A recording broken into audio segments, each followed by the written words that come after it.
Okay. Osmoregulation. Osmoregulation is a part of homeostasis. Homeostasis हमारे पास क्या होता है? Homeostasis is the maintenance of a constant internal environment. ठीक है. हमारे पास बहुत सारी चीजें होती हैं जो कि हमारी बॉडी का पूरा एनवायरनमेंट मेकअप कर रही होती हैं. ऑस्मोरेगुलेशन हमारे पास होम्योस्टेसिस का वो सेक्शन है, वो डिपार्टमेंट है which is responsible for maintaining constant water potential in body fluids. हमने स्टार्ट ऑफ द टॉपिक में ये चीज डिस्कस की थी कि हमारे पास जो हमारे पास जो वाटर कंटेंट है ब्लड का और टिश्यू फ्लूइड का, because basically tissue fluid and blood they are surrounding the cells. सही है. तो हमारे पास अगर टिश्यू फ्लूइड का या ब्लड का वाटर पोटेंशियल बहुत ज्यादा हो जाता है, यानी कि हमारे पास हाई वाटर पोटेंशियल हो जाता है ऑफ बॉडी फ्लूइड्स में क्या आ जाता है? हमारे पास ब्लड एंड टिश्यू फ्लूइड आ जाता है. सो जो ये सेल्स हैं, इनके अंदर वाटर ऑस्मोसिस के थ्रू एंटर होगा. एनिमल सेल्स हैं, एनिमल सेल्स बहुत ज्यादा वाटर को बर्दाश्त नहीं कर सकते, उनका ऑस्मोटिक लिसिस हो जाएगा. So high water potential of body fluids is also lethal for our body. और अगर हमारे पास लो वाटर पोटेंशियल हो जाए, if the water potential of the body fluids is low, तो हमारे पास सेल से जो वाटर है वो बाहर ऑस्मोटिकली चला जाएगा, जिसकी वजह से the cells would shrink, the cells would reduce in size, and that also is not something that should happen. So the water potential of the body should stay in its limit, should stay at its normal set point. हमारे पास obviously water potential fluctuate होता है. अगर हम बहुत ज्यादा पानी P रहे हैं तो हमारा जो water potential of the body fluids है वो high हो जाएगा. The water potential would get very high if we are consuming a lot of water, let's say. However, हमारे पास अगर वाटर पोटेंशियल लो हो जाता है जब हमारे पास हम कम पानी पी रहे होते हैं. सो अगर हम कम पानी पियेंगे तो वाटर पोटेंशियल कम हो जाएगा, अगर हम ज्यादा पानी पियेंगे तो वाटर पोटेंशियल ज्यादा हो जाएगा. ना हमारे पास ऑस्मो रेगुलेशन जो हो रही होती है होम्योस्टेसिस में, वो नेगेटिव फीडबैक के मैकेनिज्म के थ्रू हो रही होती है. नेगेटिव फीडबैक क्या होता है? द रिस्पॉन्स ओपोजेस या फिर काउंटर एक्ट्स द स्टिमुलस. सो अगर हमारे पास वाटर पोटेंशियल बढ़ गया है तो उसको हम स्टेबलाइज या नॉर्मलाइज कैसे करेंगे? उसको रिड्यूस करके.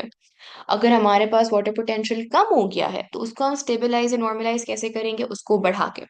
सो negative feedback is where the response of the body, the response of our glands and everything is in a way that it is opposing the stimulus.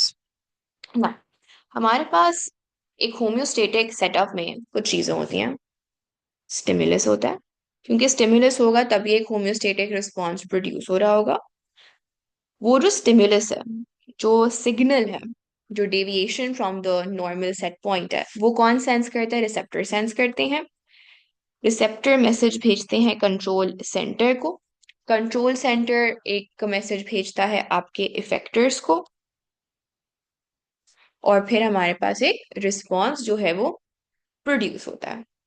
So eventually हम किस चीज तक पहुंचते हैं? हम पहुंचते हैं रिस्पॉन्स तक. ना ऑस्मो रेगुलेशन में हमारे पास स्टिमुलस दो हो सकते हैं: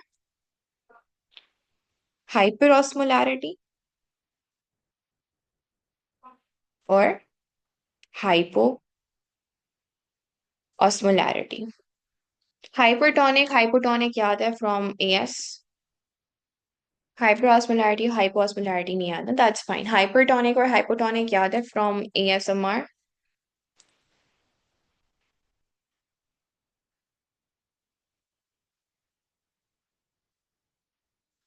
हाइपर ऑस्मोलैरिटी, अच्छा, हमारे पास हाइपरटोनिक होता है जब हमारे पास सोल्यूट कॉन्सेंट्रेशन ज्यादा हो जाती है.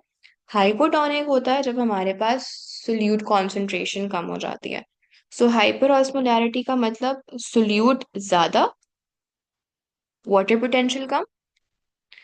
हाइपो का मतलब होता है सोल्यूट कम, वाटर पोटेंशियल ज्यादा. ठीक है. Is this clear?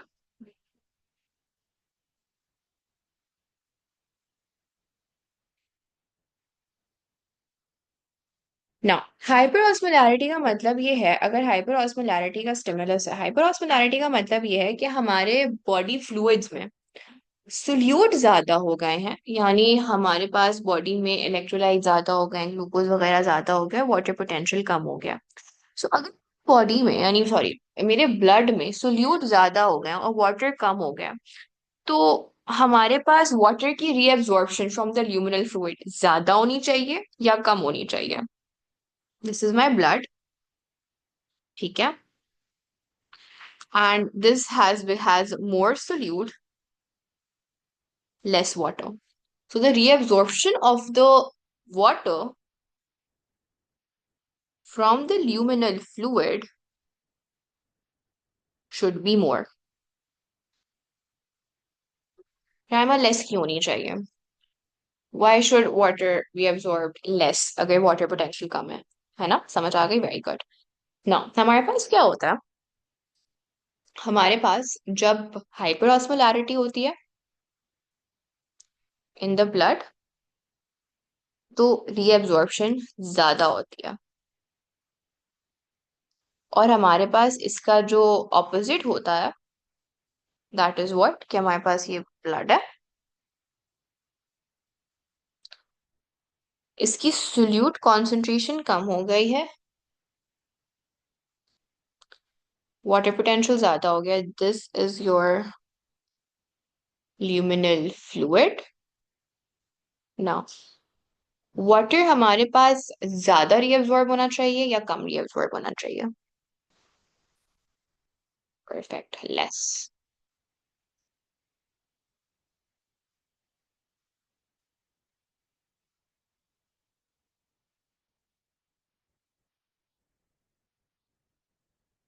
Now, as part of your syllabus, you're only concerned to know the entire mechanism that happens during hyperosmolarity. आपके सिलेबस में हाइपोऑस्मोलैरिटी नहीं है, हमें खाली हाइपरऑस्मोलैरिटी पढ़नी है। नाउ हमारे पास how does this happen, osmoregulation कैसे होती है? स्टिमुलस हमें समझ आ गया कि दो तरह के स्टिमुलस हो सकते हैं, या तो हमारे पास ब्लड में या टिश्यू फ्लूइड में कम वाटर पोटेंशियल होगा या ज्यादा वाटर पोटेंशियल होगा। कम वाटर पोटेंशियल होगा तो हमारे पास हाइपरऑस्मोलैरिटी का केस है, स्टिमुलस है। ज्यादा वाटर पोटेंशियल होगा तो हमारे पास हाइपोऑस्मोलैरिटी का केस है। अच्छा जी, स्टिमुलस हमें समझ आ गया, रिसेप्टर। अब ये रिसेप्टर क्या है? हमारे पास कौन से रिसेप्टर्स हैं जो कि सेंस कर रहे हैं हाइपर ऑस्मोलैरिटी को और हाइपो ऑस्मोलैरिटी? तो हमारे पास जो रिसेप्टर्स इन दो चीजों को सेंस कर रहे होते हैं, स्टिमुलस को सेंस कर रहे होते हैं, उनको हम ऑस्मो रिसेप्टर्स बुलाते हैं। अच्छा, can you guys tell me osmo receptors कहाँ होंगे? Any guesses? फोटो रिसेप्टर्स हम कह सकते हैं आंखों में होंगे, टच के रिसेप्टर्स स्किन में होंगे। अच्छा जी, okay. So there are a lot of mixed responses. Someone is saying blood, someone is saying pituitary, someone is saying hypothalamus, someone is saying brain. Okay. So those of you who've said hypothalamus or brain, you guys are absolutely correct. These osmoreceptors are present in the hypothalamus. So osmoreceptors are present in the hypothalamus. चलिए, posterior lobe तो उसका होता है चंदा, pituitary gland का। Posterior and anterior pituitary, वो सारी चीजें जो हमारी हैं वो कहाँ पे होती हैं? पिट्यूटरी में होती है। पिट्यूटरी अभी हम आगे चल के देखेंगे, इसी में देखेंगे। सो हाइपोथैलेमस हमारे ब्रेन का एक पार्ट होता है, हमारे ब्रेन में प्रेजेंट होता है, and that is something very important. आपका थर्मो रेगुलेशन, ऑस्मो रेगुलेशन, ये सारी चीजें कौन करवा रहा होता है? आपका हाइपोथैलेमस करवा रहा होता है। अच्छा जी, अब जो हमारा हाइपोथैलेमस है वो क्या करेगा, उसमें जो ऑस्मो रिसेप्टर्स हैं वो सेंस करेंगे कि there is something wrong, and when there is something wrong, हमारे पास यहाँ पर जो कंट्रोल सेंटर होता है वो कंट्रोल सेंटर हाइपोथैलेमस खुद ही होता है। इसी में हमारे पास रिसेप्टर्स हैं, इसी में हमारे पास, यही हमारे पास कंट्रोल सेंटर है। अब before we talk about the effectors और समथिंग, हमारे पास जो हाइपोथैलेमस है ना, ये बहुत इंटरेस्टिंग एक ऑर्गन है या एक बहुत इंटरेस्टिंग स्ट्रक्चर है। हाइपोथैलेमस की लोकेशन का है, हाइपोथैलेमस की लोकेशन है ब्रेन में। और अगर ब्रेन में है तो ये नर्वस सिस्टम का पार्ट है। Do you all agree?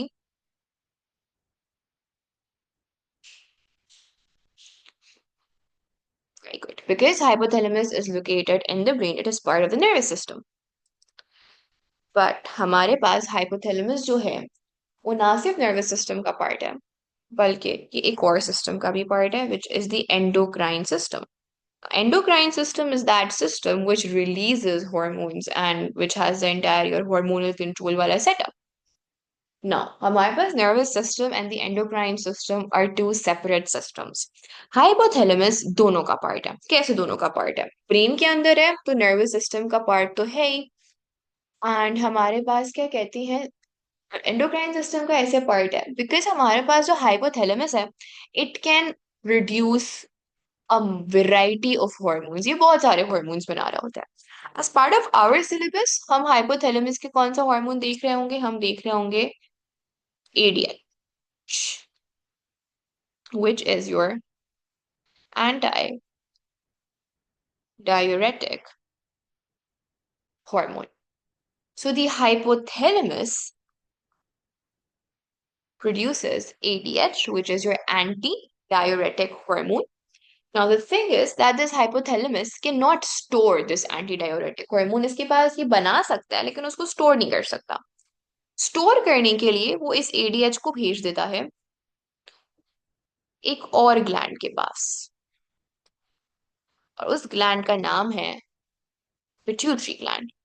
So the ADH is produced by the hypothalamus in the brain and it is stored in your pituitary gland. और पिट्यूटरी ग्लैंड के भी ना तीन पार्ट होता है, एक पोस्टीरियर होता है, एक मिडिल होता है और एक एंटीरियर होता है. हमारे पास पोस्टीरियर पिट्यूटरी में हमारा एरिया जो है वो स्टोर हो रहा होता है. Now, is the pituitary gland part of the brain or is it not part of the brain? So you see, क्या लग रहा है, ब्रेन का पार्ट है या ब्रेन का पार्ट नहीं है? Okay, I think yes, I think yes, I think yes. Okay, हमारे पास ये पूरी ब्रेन है और ब्रेन के साथ ही आपको पिट्यूटरी यहाँ पे नजर आ रहा है. तो देखने में क्या लग रहा है कि ब्रेन का पार्ट है, जैसे कि सबको लग रहा है ना. आई डोंट ब्लेम यू, नजर का धोखा है आप सबका, कोई बात नहीं.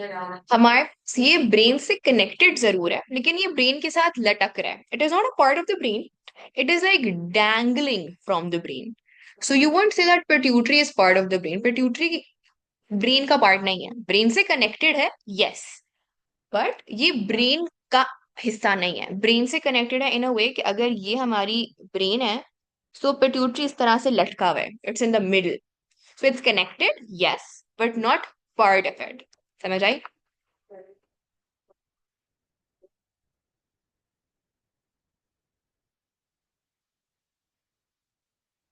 Are osmoreceptors and osmoregulators the same thing? अच्छा, हमारे पास what do you mean by osmoregulators, Anya? Can you elaborate? Miss, it's actually a term I read somewhere last month. I think so. Osmoreceptors are your osmoregulators, because they are, I think so. They're interconnected terms, interchangeable terms, because हमारे पास या तो I'll see, but I think so. They're synonymous. Osmoreceptors would be the same as osmoregulators, but I'll still confirm. अच्छा, तो हमारे पास जो ADH है ये कहाँ पर स्टोर्ड है? ये पोस्टीरियर पिट्यूटरी में स्टोर्ड है. अब हमारे पास हमें देखना है कि how is the ADH working और how is it taking a part in reabsorption. जी राहिमा, right over here.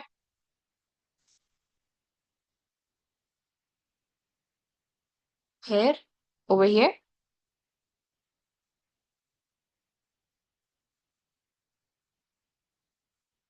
अच्छा, एंटी डायोरेटिक क्या होता है? एंटी डायोरेटिक ये होता है, इसको ऐसे समझ लो, बट फिर जरा से कंफ्यूज हो जाओगे. So there is nothing hypothalamus miss. What do you mean by that, Raima?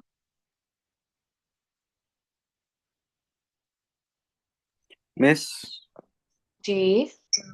सो ये जो हाइपोथैलेमस है that hmm. Produces ADH. Yes, produce ADH hypothalamus करता है, बनाता हाइपोथैलेमस है, लेकिन ये स्टोर कहाँ पर हो रहा होता है? पिट्यूटरी में स्टोर हो रहा होता है.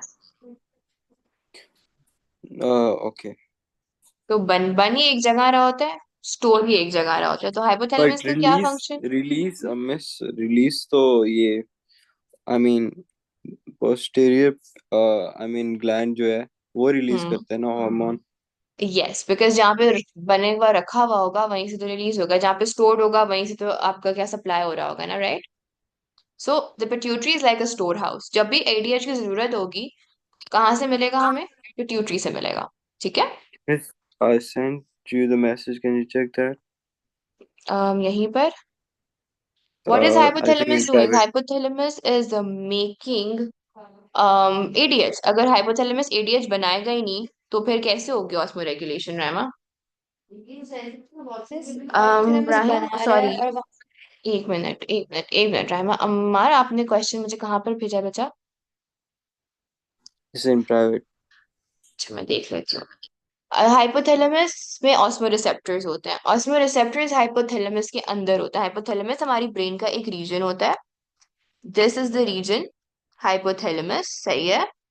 इस हाइपोथैलेमस के अंदर ऑस्मो रिसेप्टर्स होते हैं जो कि डिटेक्ट करते हैं changes in the water potential in our body fluids. Once those changes are detected, हमारे पास ये हाइपोथैलेमस पिट्यूटरी को कमांड देता. कैसे कमांड देता है, अभी हम उस पर आते हैं. अभी तक कोई कंफ्यूजन, कोई क्लैरिटी? राइमा, आप कुछ कह रहे थे? मैं समझ आ गया। समझ आ गया, ओके. हमारा आपने जो सिलेबस का पूछा उसकी बात करो. क्या क्रेटिनिन और ये सब हमारे सिलेबस का पार्ट नहीं है? Switch on. हाँ. Creatinine and uric acid are not part of our syllabus. Miss, I didn't ask that question, मैंने कुछ और लिखा है। अच्छा, ये मुझे मिल नहीं रहा. Can you resend it? I am so sorry. Okay miss. आप मुझे भेज दो, मैं पढ़ लेती हूँ. अच्छा, यहाँ पे वापस आ जाते मिस हैं. जी. मिस अभी थोड़ी सी बस ये कंफ्यूजन है कि देखिए हाइपोथैलेमस ने डिटेक्ट किया एंड इट हम्म. सेड कि एडीएच रिलीज हो, और जब वो रिलीज हो जाएगा तो फिर जब वो यूज हो जाएगा तो बाकी का बचा हुआ पिट्यूटरी ग्लैंड के अंदर स्टोर होगा। नहीं, हाइपोथैलेमस एडीएच बना रहा है और वो कहाँ पे स्टोर हो रहा है? पिट्यूटरी में स्टोर है. हमारे पास production of ADH is not stimulated by any change. ADH produce हो रहा है आपकी बॉडी में, ठीक है. उस एडीएच की प्रोडक्शन ज्यादा या कम हो सकती है, बट वो स्टोर पिट्यूटरी में ही हो रहा होता है. पिट्यूटरी से ही रिलीज होता है at the time of need. ठीक है. तो हाइपोथैलेमस क्यों बनाएगा, एम ही बनाएगा जब भी उसका होगा, like isn't it going to be because it's like detecting there is a change, और अगर चेंज जब डिटेक्ट कर रहा है तो फिर वो फौरन से रिलीज नहीं कर देगा on that like the site where it's needed, why would it get stored, like ये पार्ट कंफ्यूज कर रहा है। ये तब आप अल्लाह मियाँ से पूछो, उन्होंने ये मैकेनिज्म क्यों बनाया है. हमें जवाब कहाँ से लाऊं? अब ये ऐसे ही ओके सो मैकेनिज्म है. इट्स लाइक वैसे he made. It's like how it happens. It's like एक हाइपोथैलेमस बना रहा है, हाइपोथैलेमस के पास वो डायरेक्टली पिट्यूटरी को भेज रहा है कि भाई मैंने बना दिया, तुम रखो, मेरे पास जगह नहीं है, जब चाहिए होगा तो तुम ही से रिलीज करवाऊंगा. तो हाइपोथैलेमस एडीएच प्रोड्यूस करेगा. एंड जब वो हाइपोथैलेमस एडीएच प्रोड्यूस करेगा, वो उस प्रोड्यूस्ड एडीएच को कहाँ स्टोर करवाएगा? वो पिट्यूटरी में स्टोर करवाएगा. और जब भी एडीएच रिलीज हो रहा होगा, हाइपोथैलेमस वो ट्रिगर द पिट्यूटरी कि तुम्हारी जरूरत है, एडीएच की जरूरत है, तुम एडीएच को रिलीज कर दो. ठीक है. Okay miss. सही है. तो हाइपोथैलेमस एडीएच बना रहा है. वो एडीएच कहाँ पे स्टोर हो रहा है? पिट्यूटरी में स्टोर हो रहा है. जब एडीएच चाहिए होगा तो वो पिट्यूटरी ही रिलीज करेगी, क्योंकि एडीएच स्टोर्ड वहां पर है, पिट्यूटरी में है. यस यस, हमारे पास हाइपोथैलेमस पिट्यूटरी को ट्रिगर करेगा। अभी तक तो मैं वहां पर आई नहीं, मैं तभी ऑस्मो रेगुलेशन समझाई नहीं, मैं तो बस बता रही हूँ कि कौन सी चीज प्रोड्यूस कर रही है और कहाँ पे वो एडीएच स्टोर हो रहा है। अभी तो हमने हाइपर ऑस्मोलैरिटी का पाथवे स्टार्ट ही नहीं किया। मैं ये सोच कर आती कि मैं 15 मिनट का टॉपिक लेकर आऊंगी, बट वो 15 मिनट का टॉपिक आधा घंटा हो गया हमारा, अभी तक वहां पे हम पहुंच ही नहीं पाए हैं। और मैं आप लोगों को तब तक नहीं छोड़ूंगी जब तक मैं हाइपर ऑस्मोलैरिटी खत्म नहीं करवा देती। अच्छा जी। ओके, अब हम हाइपर ऑस्मोलैरिटी पे अब आ रहे हैं। ब्लड हमारे पास है, ब्लड का वाटर पोटेंशियल लो है, ठीक है। सोल्यूट कॉन्सेंट्रेशन ज्यादा है, ठीक है। हमारे पास ये क्या केस है हाइपर ऑस्मोलैरिटी का, ये हमारी कलेक्टिंग डक्ट है। अब लूप ऑफ हेनले से हम बाहर निकल चुके हैं, डीसीटी से बाहर निकल चुके हैं, हम लोग आ गए हैं कलेक्टिंग डक्ट पे, ठीक है। This is our collecting duct. You guys are always welcome. अच्छा, ये कलेक्टिंग डक्ट आ गई। अब ये कलेक्टिंग डक्ट के अंदर क्या होगा, ल्यूमिनल फ्लूइड होगा। एंड ऑब्वियसली हमारे पास क्या होंगे, हमारे पास कलेक्टिंग डक्ट के भी सेल्स होंगे, तो हम वो सेल्स ड्रॉ कर देते हैं।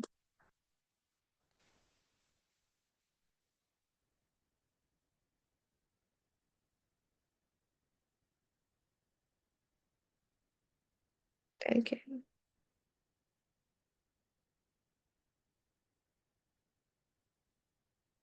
I'm so sorry about my drawing, but bear with it. This is how this is. अच्छा जी, हमारे पास ल्यूमिनल फ्लूइड है, और हमारे पास जो वो है क्या कहते हैं, ल्यूमिनल फ्लूइड है, इसमें वाटर है। और जो ब्लड है इसमें हमारे पास सिचुएशन क्या है कि वाटर पोटेंशियल लो हो गया है और हमारे पास सोल्यूट कॉन्सेंट्रेशन हाई हो गई है। ना, हमारे पास क्या होगा, ये एक हाइपरऑस्मोलैरिटी का केस है। स्टिमुलस हमारे पास जो है ये एबनॉर्मैलिटी नहीं, ये हमारे पास चेंज फ्रॉम द नॉर्म कौन डिटेक्ट करेगा, ये हमारे पास osmoreceptors, osmoreceptors in the hypothalamus, मैं एच टी लिख रही हूँ हाइपोथैलेमस को। They would detect the change, they would detect the stimulus. हमारे पास जो हाइपोथैलेमस है, the hypothalamus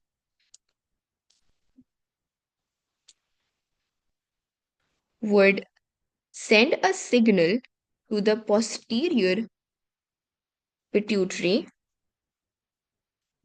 to release ADH.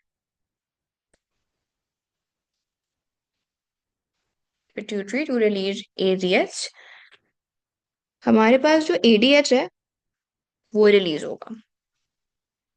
अब जब एडीएच रिलीज होगा, एडीएच एक हार्मोन है, हार्मोन की एक स्पेसिफिक शेप होती है, और चैप्टर 4 में हमने पढ़ा था सेल सिग्नलिंग एएस में, in which we said that hormones can only bind to their specific receptors. उनके जो टारगेट सेल्स होंगे, उन टारगेट सेल्स के ऊपर स्पेसिफिक रिसेप्टर्स होंगे। वो जो स्पेसिफिक रिसेप्टर्स हैं सिर्फ वहीं पर हमारा एडीएच बाइंड करेगा। नाउ पिट्यूटरी से एडीएच का सफर स्टार्ट हुआ है, और हमारे पास जो हॉर्मोन्स है ना, they are release in blood. तो वो डायरेक्टली हमारे पास जो हॉर्मोन्स हैं वो ब्लड में रिलीज हो रहे होते हैं। नाउ ये पूरा पिट्यूटरी से ब्लड में एडीएच सफर तय करता हुआ हार्ट तक, या हार्ट से ये ऑल द वे किडनी तक आया, किडनी से ये हमारे पास यहाँ तक पहुंचा। अभी तक ये कहीं पर बाइंड नहीं किया है। क्यों एडीएच कहीं पर अभी तक बाइंड नहीं किया है? क्योंकि इसको अपना टारगेट सेल नहीं मिला था। एडीएच का टारगेट सेल हमारे पास कलेक्टिंग डक्ट सेल्स होता है। The target cells of ADH are your collecting duct cells. The ADH would bind only to your collecting duct cells and to no other cell. ये clear है? Sanya, the osmoreceptors are present in the hypothalamus. Hypothalamus में हमारे osmoreceptors present होते हैं जो detect करते हैं stimulus को, मतलब हाइपर ऑस्मोलैरिटी या हाइपो ऑस्मोलैरिटी को, ठीक है। Okay, we would go over this again, no issues.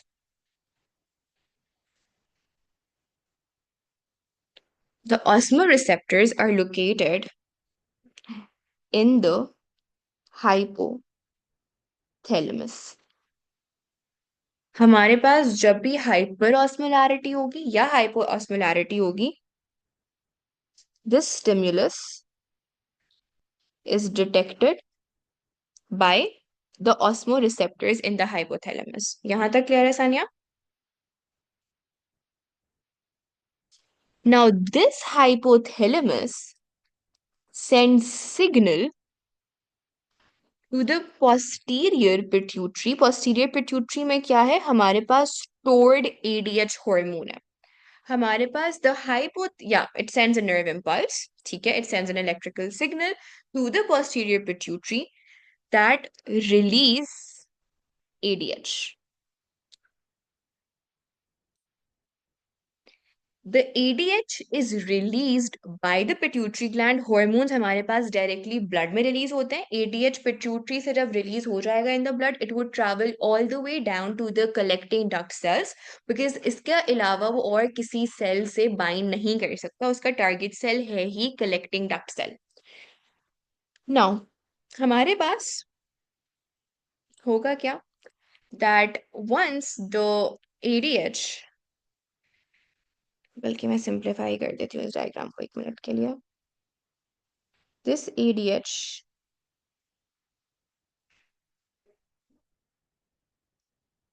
Let's say ये रिसेप्टर है ADH का, और ADH बाइंड हो गया. ये ब्लू से मैंने क्या बनाया? ADH बनाया. ना हमारे पास जब भी एक हार्मोन अपने टारगेट सेल से बाइंड होता है तो ऑब्वियसली उस टारगेट सेल में कुछ रिएक्शंस हो रहे होंगे, कुछ चेंजेस आ रहे होंगे. तो जैसे ही हमारे पास ADH अपने टारगेट सेल से बाइंड करता है, हमारे कलेक्टिंग डक्ट सेल में एक एंजाइम होती है जिसका नाम आपको पता होना चाहिए, और उस एंजाइम को हम बुलाते हैं phosphorylase. That enzyme is activated. वो कब एक्टिवेट होती है? जब ADH बाइंड करता है. So when the ADH binds with your collecting duct cell के अंदर एक एंजाइम होती है phosphorylase which is activated. Are you guys with me till here? No, no, man, it has to be phosphorylase. It is phosphorylase. Phosphorylase kinase होगा, फिर उसका पूरा नाम लिखा हुआ होगा in that case. The full name is phosphorylase kinase. So phosphorylase kinase is the full name. आप उसको short में phosphorylase बुला लो या kinase बुला लो. It's like it has two parts. The name has two parts. Phosphorylase kinase. पूरा लिख देती हूँ मैं. ठीक है? बट 1 मिनट, फॉस्फोराइलेज काइनेज तो इज पार्ट ऑफ ग्लूकोज और ग्लूकागॉन वाला मैकेनिज्म. यहाँ पे तो खाली फॉस्फोराइलेज होती है. That is over there. No, no, yeah, thank you. Phosphorylated kinase is in glucose, not over here.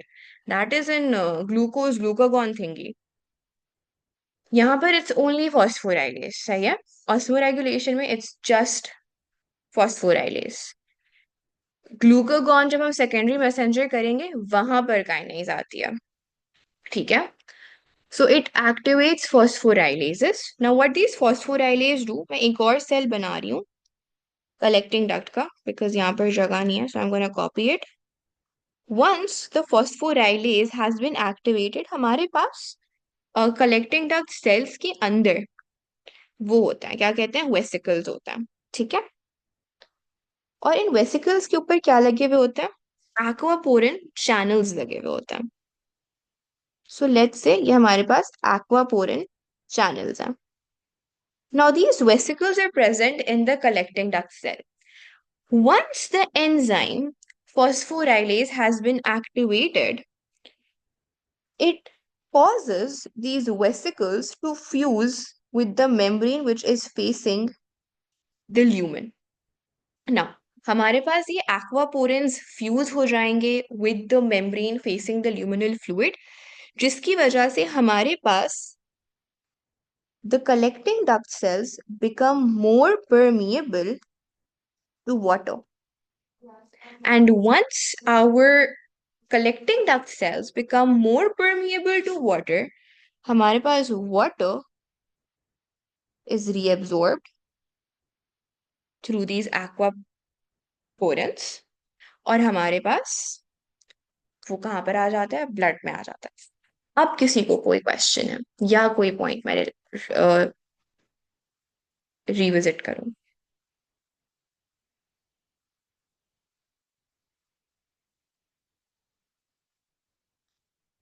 ना, last part, more permeable to water वाला मार।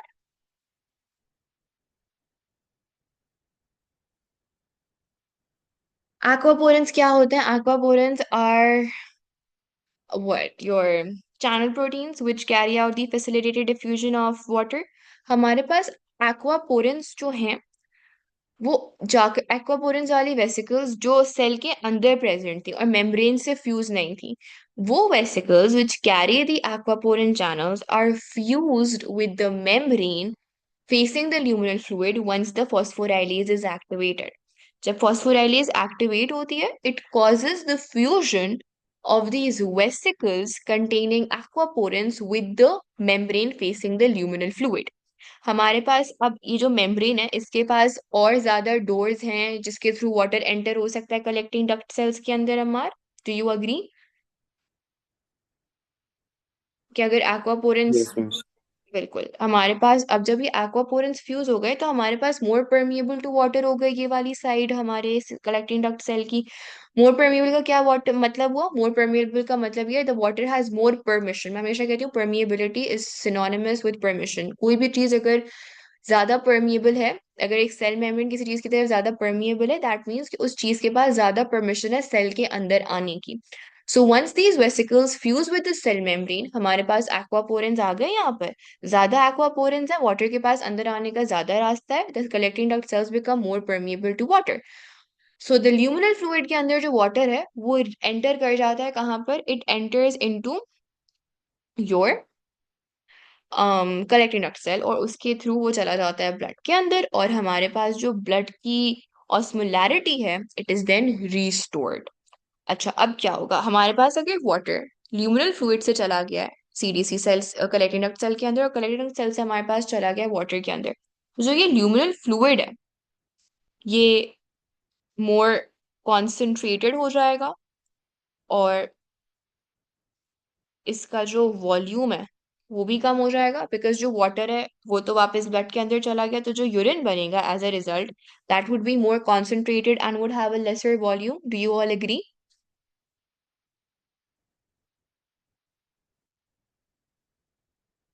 राइट। तो हमारे पास बेसिकली हाइपर ऑस्मोलैरिटी में क्या होता है, हम ल्यूमिनल फ्लूइड से पानी वापस ज्यादा ले रहे होते हैं क्योंकि हमारे पास ब्लड में या टिश्यू फ्लूइड में पानी कम हो गया, so we do not want to lose so much of water as urine. So luminal fluid से ज्यादा वाटर हम रीअब्सॉर्ब कर लेते हैं। सो हमारे पास जब भी एडीएच रिलीज होगा, एडीएच क्या था? Anti diuretic hormone. हमारे पास ऐसे बहुत सारी मेडिसिन या ड्रग्स भी होते हैं जिनको एंटी डायूरेटिक्स बुलाते हैं। एंटी डायूरेटिक एक ऐसा हार्मोन होगा या ऐसा केमिकल होगा जो कि आपकी यूरिन की वॉल्यूम को या आपकी यूरिनेशन को कम कर देता है। हमारे पास more ADH is released, more water is reabsorbed and thus more concentrated urine is made which has the lesser volume क्योंकि उसका जो पानी है वो रीअब्सॉर्ब हो गया है कहाँ पर? ब्लड के अंदर। So anti diuretics are those chemicals which cause you to secrete less urine। और डायूरेटिक्स, डायूरेटिक्स क्या है? उसका ऑपोजिट, ये आपको पता नहीं होना चाहिए, I am just giving an extra information. Diuretics क्या होते हैं? Diuretics cause you to lose more water in urine. So anti diuretic and diuretics are एक दूसरे के opposites. Any questions about हाइपरऑस्मोलैरिटी?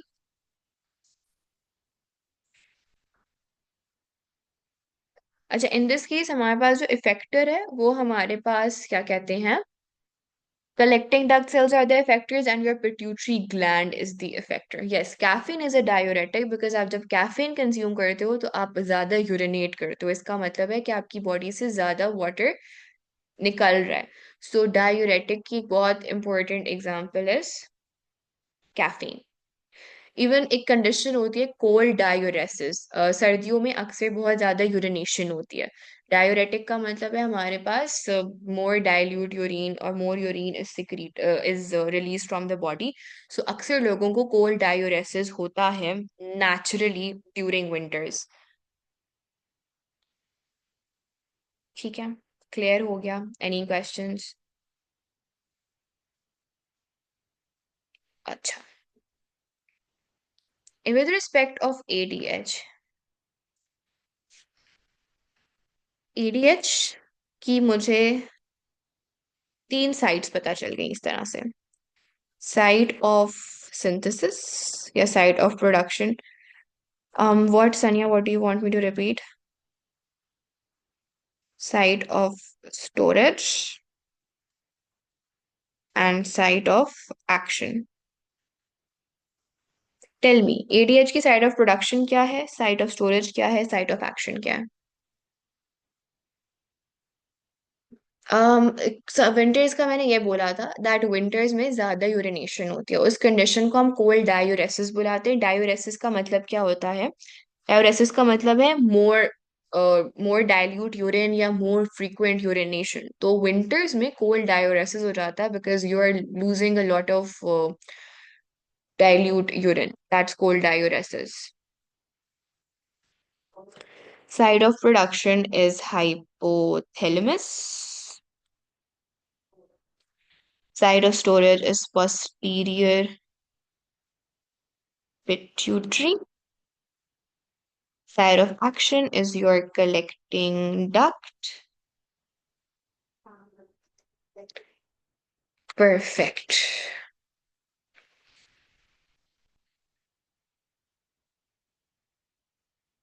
And with that, we are done for today's class. Any questions? Anything you guys want me to repeat? No, the opposite case is not in your syllabus, but जल्दी से मैं बता देती हूँ। वो ये है कि yes, you do get your flashcards. I've asked my TA to get done with them by this weekend. So let's see if she gives them to me or not. Photosynthesis और respirations के तो मैं ही बना रही हूँ, बाकी chapter onwards she is responsible. Okay. अच्छा, opposite case scenario जल्दी से मैं समझा देती हूँ। ऑपोजिट केस सिनेरियो में लेस एडीएच सिक्रीट होगा, लेस एडीएच सिक्रीट होगा तो less activation of phosphorylases. Less activation of phosphorylases means that less aquaporin vesicles fuse with the membrane. If less aquaporins are fusing, less permeable to water, less reabsorption of water.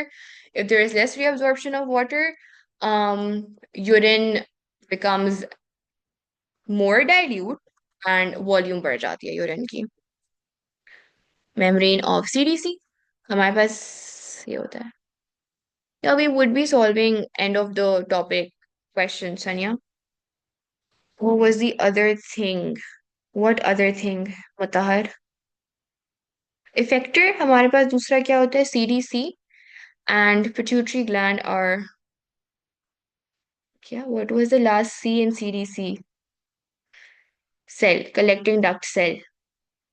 बता, what was the other thing? अगर आप दूसरा factor पूछ रहे हो, so pituitary gland is the factor because हमारे पास hypothalamus signal भेजता है पिट्यूटरी ग्लैंड को, जो कि क्या प्रोड्यूस कर रहा होता है? एक हार्मोन प्रोड्यूस कर रहा होता है। That is one effect. उस हार्मोन का इफेक्ट क्या होता है? वो होता है हमारे पास कलेक्टिंग डक्ट पे जाके। तो हमारे पास पिट्यूटरी और कलेक्टिंग डक्ट दोनों को हम इफेक्टर समझ सकते हैं, बट मेजरली हम कलेक्टिंग डक्ट सेल्स को ही इफेक्टर्स बुला रहे होते हैं।